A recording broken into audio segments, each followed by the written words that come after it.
어제는 종교 지도자 전임 대제사장이었던 안나스로부터 받는 재판과 베드로의 3번 부인 사건을 살펴보았습니다. 한마디로 종교 재판을 받았다라고 할 수 있다면은 오늘 본문은 빌라도에게 재판을 받는 내용입니다. 로마 총독이었기 때문에요. 그래서 오늘 우리가 살펴볼 내용은 정치 재판을 받는다라고 보면 좋을 것 같습니다. 원래 사형의 목적은 종교적인 이유였습니다. 자칭 그리스도라 신성모독자다라는 명분으로 죽이고 싶었지만 유대인들에게는 그것으로 사형을 집행할 권한이 없었기 때문에 그 사형권을 가졌던 정치적인 이슈로 묶어서 예수님을 사형 언도를 하기 위해서 빌라도에게 보내며 이 사람이 스스로를 왕이라 주장하였다. 한마디로 로마 황제에게 반역을 일으키고 있는 것이다 라고 이렇게 고발하는 내용이라고 할 수 있는데요. 오늘도 마찬가지로 주요 등장하는 세 등장인물을 중심으로 한번 살펴보도록 하겠습니다. 제일 먼저 오늘 유대인들의 아주 특징적인 행동이 나오는데요. 28절을 우리 같이 한번 읽어보도록 하겠습니다. 그들이 예수를 가야바에게서 관정으로 끌고 가니 새벽이라. 그들은 더럽힘을 받지 아니하고 유월절 잔치를 먹고자 하여 관정에 들어가지 아니하더라. 유월절이 바로 시작이 되기 때문에 유월절 음식을 먹기 위해서 정결법을 지켜서 유대인의 집에 들어가지 않아야 되는 그러한 행동을 하고 있는 것을 볼 수가 있습니다. 원래 성경에는 이방인과 접촉을 전혀 금지하지는 않는데요.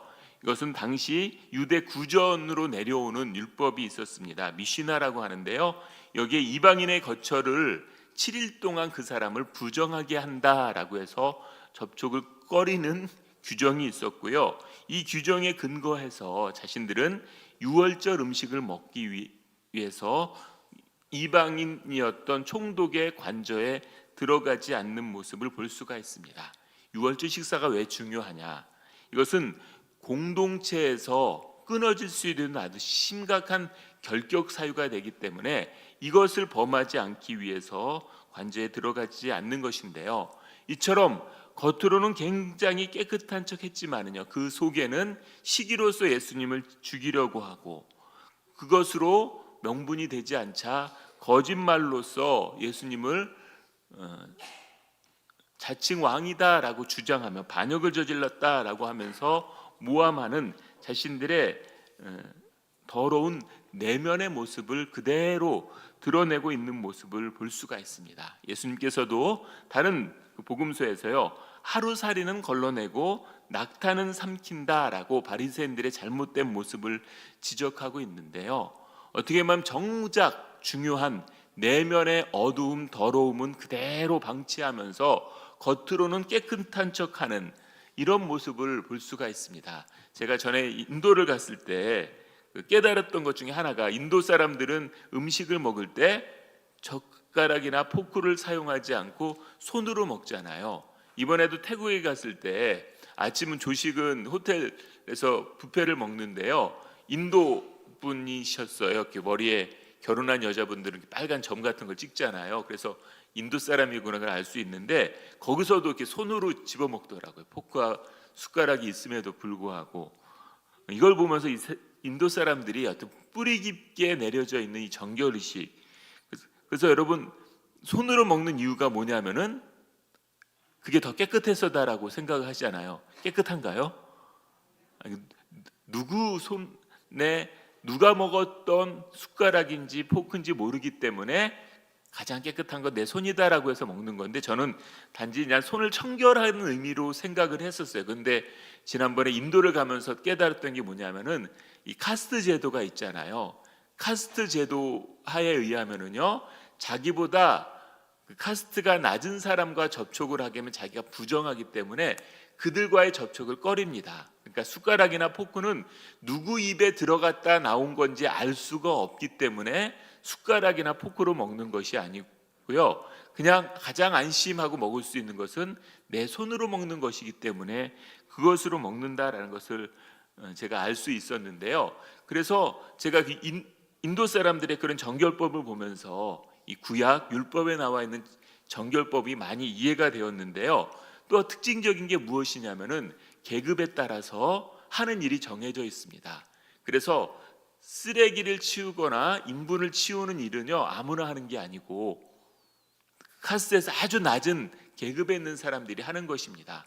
그래서 내가 집 앞이 더러워 가지고 청소를 한다, 아니면 뭐가 있어 가지고 그것을 치운다 그러면은요 다른 사람들이 그걸 보고 이 사람은 저렇게 더러운 일을 하는 사람이니까 내가 상종하지 못할 사람이야 라고 해서 치우지를 않는 겁니다. 그래서 인도를 가면은요 제가 굉장히 위생관념이 이렇게 철저한 사람이 아닌데 지저분해도 너무너무 지저분해요. 왜냐하면은 쓰레기 온 나라가 그냥 쓰레기장이라고 보시면 돼요. 쓰레기가 널려 있어도 치우지 않는. 그래서 이걸 보면서 그들의 문화와 관습 때문에, 왜냐하면 쓰레기를 치우면 내가 그런 계급의 사람이 하는 일을 하기 때문에 부정하게 되기 때문에 쓰레기를 안 치우다 보니까요 자기를 깨끗한다라는 명분으로 그거를 지켜가지만은 막상 나라는 온통 쓰레기장화되는 이런 모습을 볼 수가 있었습니다. 마찬가지로요 우리는 그런 인도 사람들의 모습을 보면서 도저히 이해가 되지 않는, 치워서 깨끗하게 살면 되지. 인도에 화장실이 없는 이유도 같은 맥락이라는 거 여러분 아시죠? 왜냐하면 몸 밖으로 나오는 것은 부정한 거기 때문에요 자기 집 안에다 두는 것을 금기시하는 것입니다. 또 그것을 치워야 되는데 자기가 치우면 안 되잖아요, 인분을. 그러니까 사람을 고용해서, 그걸 일하는 사람을 고용해서 치워야 되는데 부자인 사람들이 아니고서는 계급에 맞게 그걸 할 수도 없다 보니까 사람들이 화장실을 집에다 만들지 않고 그래서 그냥 밖에서 볼일을 보는. 그래서 저는 목격하지 못했는데 아침이면은 벽을 향해서 앉아 있는 사람들은 다 일어나자마자 볼일을 보는 사람이라는 이야기를 선교사님으로부터 들었었는데요. 어떻게 말하면은 그들이 가지고 있는 관행으로 얼마나 그들이 더럽게 살고 있는가는 깨닫지 못한 채 그것만을 지키는 모습이 있는데, 마찬가지로 우리에게는 너무나 익숙하기 때문에 하는 행동이고 하는 말이지만은 그것이 얼마나 잘못되어 있는가를 깨닫지 못하는 일들이 일어날 수 있다는 것입니다. 특별히 신앙생활을 오래 하면 할수록 신앙적으로 하는 행동들이 익숙하다 보니까요 그것이 갖는 의미가 어떤 것인지 미처 깨닫지 못하고 나도 모르게 심각한 문제를 행하면서도 그것이 잘못인지 모르는 그런 우려를 범할 수 있는 게 모든 사람의 문제다. 그래서 성경에서 이런 말씀이 있죠. 하나님의 말씀은 살았고 운동력이 있어 어떤 것으로 찔러 쪼개기까지 한다. 그러면서 가장 우리의 심중에 있는 것을 드러낸다라고 말씀하는데요. 그래서 신앙생활을 하면 할수록요 더 철저하게 하나님 말씀을 읽고 해석하고 그 말씀을 통해서 자신의 말과 행동을 들여다보는 노력을 하지 않는다면은 우리는 유대인들의 외식의 모습, 또 인도 사람들이 하는 관행적으로 하는 그런 모습들을 우리도 행하면서 깨닫지 못하는 우려를 범할 수 있다라는 것을 우리가 생각해 볼 수가 있습니다. 우리가 가지고 있는 신학의 정체성을 제가 개혁주의라고 말씀을 드렸는데요. 이 모토가 무엇이냐면은 교회는 끊임없이 성경에 의해서 개혁되어야 한다라는 그런 관점을 가지고서 개혁주의라는 이름을 붙이고 있는데요. 그래서 끊임없이 말씀을 읽고 묵상하면서 자신을 들여다보는 것.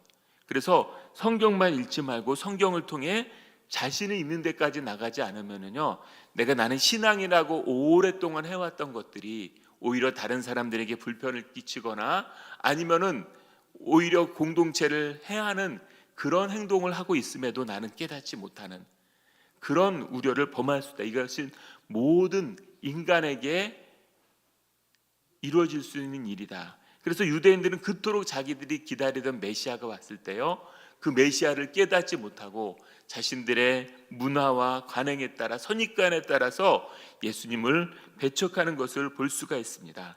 오늘 본문에 등장하는 두 번째 사람은요, 빌라도라고 할 수가 있는데요. 빌라도의 두 가지 모습을 생각해 보도록 하겠습니다. 먼저 31절을 같이 한번 읽어보겠습니다. 빌라도가 이르되 너희가 그를 데려다가 너희 법대로 재판하라. 유대인들이 이르되 우리 사람을 빌라도에게 유대 사람들이 예수님을 끌고 오자 처음에는 그 재판할 것을 거부합니다. 그를 데려다가 너희 법대로 재판하라. 이야기는 로마법에서는 그 사람을 벌할 만한 근거가 없다. 내가 보기에 그 사람은 처벌할 필요가 없는 사람이다. 이런 주장을 하는 것이고요. 38절은 이것을 더 명확하게 이야기합니다. 우리 38절을 같이 보겠습니다. 빌라도가 이르되 진리가 무엇이냐 하더라. 이 말을 하고 다시 유대인들에게 나가서 이르되 나는 그에게서 아무 죄도 찾지 못하였노라 라고 이야기하면서 명확하게 예수님이 죄가 없음을 이야기하는 것을 볼 수가 있습니다. 예수님이 잘못이 없다, 무죄이다라는 것을 알았지만은 빌라도는 정치적인 타협을 위해서 어쩔 수 없이 재판을 진행하고 있는 것을 볼 수가 있습니다. 어제 살펴보았던 안나스는 당시 예루살렘에서는 최고의 종교적 권력자라고 할 수 있고요. 오늘 본문의 빌라도는요, 최고의 정치적 권력자다. 예루살렘 안에서는 필적할 만한 사람이 없었던 사람인데, 그러나 그런 권력을 가졌지만은 자신의 가진 기득권을 유지를 위해서 상황에 끌려가고 있는 모습을 볼 수가 있습니다.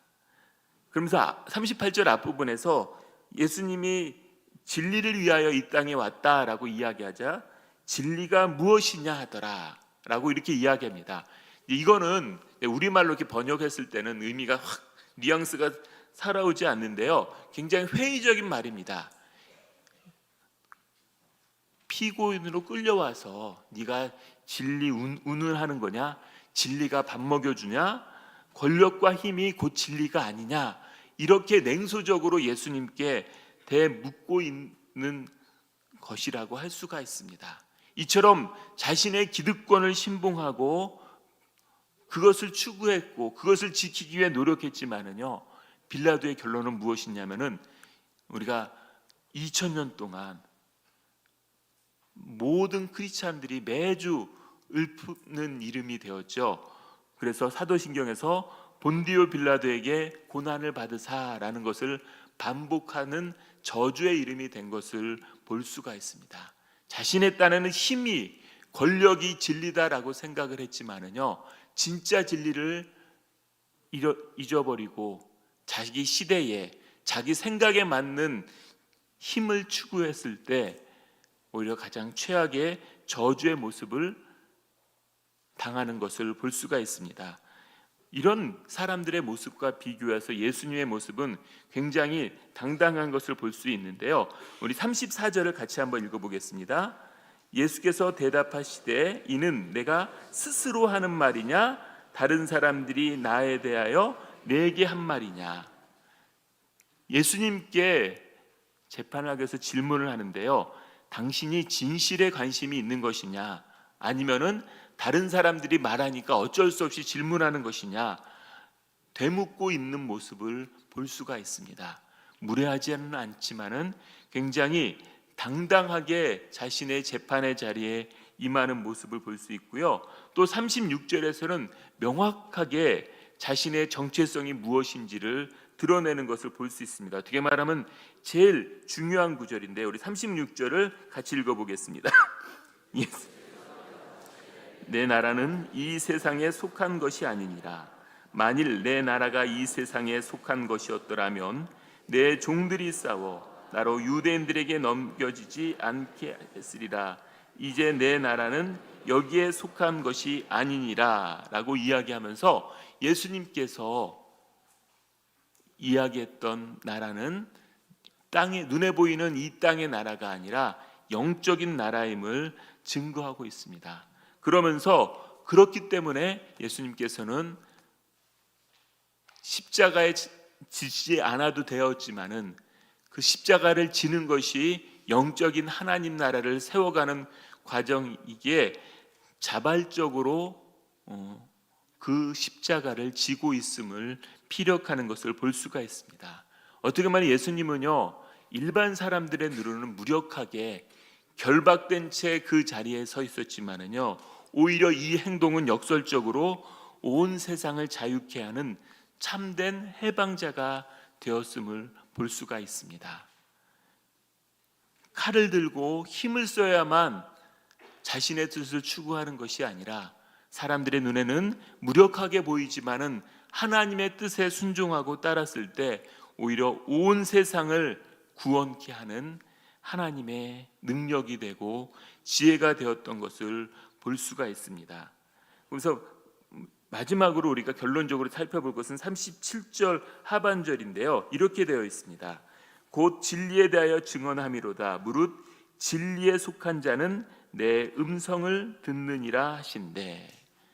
진리에 속한 자, 여기서 진리는 문맥을 보면은요, 바로 예수님 자신을 이야기합니다. 어떤 객관적인 사실이 아니라요, 예수님이라고 하는 인격체를 믿고 그분과의 관계 속에 있는 것을 진리에 속한 자다라고 표현하고 있습니다.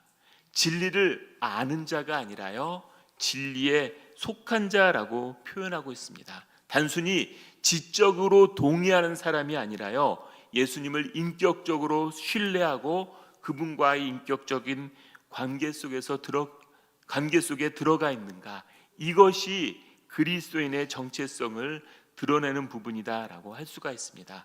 오늘 나는 단순히 예수님의 말을 지적으로 동의하고 있는지, 아니면 그분과 인격적인 신뢰 속에서 바른 믿음의 길을 따라가고 있는지 한번 질문하셨으면 좋겠습니다.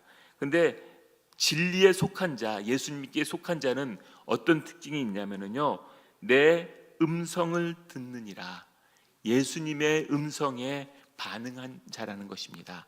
설교를 통하여 드러나는 하나님의 뜻과 하나님의 말씀, 예수님의 말씀이 내 안에 깊이 다가오고 있는지, 또는 살아가면서 성령의 내주하심을 통해 내게 깨닫게 해주시는 하나님의 말씀에 반응하면서 살아가고 있는가, 아니면은 단순히 어떤 지적인 몇 가지 법조문, 아니면 몇 가지 규정을 지켜가고 살아가고 있는가, 한번 여러분 잘 살펴보셨으면 좋겠습니다. 이것을 살피고 이것에 맞춰서 자신을 갖고 가는 것, 이것이 제일 중요한 신앙생활이라고 할 수 있고요. 어떻게 말하면요, 우리는 유대인들의 외식이나 빌라도의 무력한 그 모습이나, 권력을 가졌지만은 가장 무력한 모습을 보여주는데요, 이런 모습에서 벗어날 수 없습니다. 우리가 벗어날 수 있는 유일한 길은요, 예수님과 인격적 관계 속에 들어가는 거고, 그분의 음성에 매일매일 순종하며 따라가게 될 때 예수님이 주시는 구원의 완성에 다다를 수 있음을 우리가 기억했으면 좋겠고요. 오늘 하루 이러한 모습으로 자신을 들여다보고 살피시는 그런 하루가 되었으면 좋겠습니다.